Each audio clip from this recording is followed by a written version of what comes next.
Здравейте хора! Не ми се иска да го кажа, но трябва да си махна гримо. Този път обаче съм се заредила с двуфазна вода, която би трябвало по-лесно да ми разгради грима. Но ми бяла леща и не виждам абсолютно нищо, защото е без диоптър. Така че нека почваме. Хайде ще почна от гадната част. О! Всъщност това е очна линия, може би затова се маха толкова лесно. Ама и това мърда. Това са същите бои, които ми беше и розовата маска. Добре, явно от мицеларната вода. Много лесно пада. Аз съм в шок. Едния път буквално ревах, като тръгнах да го махам. Това е едно тампонче, още не съм го сменила. Това е много добро. Сега ще видим на окото. Пада ли, не пада ли? Добре, това става супер лесно. Аз съм много изненадана. Цапах и перуката. Дали мицеларната вода ще махне от перуката?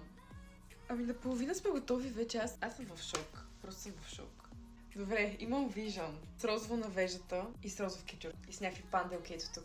Още е много яко. Не знам дали вие го виждате това, но аз почти не виждам, така че... Окей, мисля, че съм готова и кожата ми дори не почервеня. Но сега ми е интересно дали ще махне и розовата част. Защото ако успея да я махне, ще ми спести страшно много мъки. Започна да се маха, но се чудя дали да го махам въобще, защото е така с леко розовичко. Изглежда много красиво. Но хубавото е, че се маха с мицеларна вода. Тук съм обратно и сега е време да махнем лещата.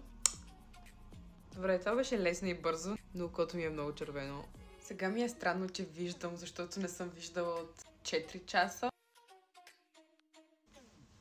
Благодаря, че гледахте това видео. Отивам да си лягам най-накрая.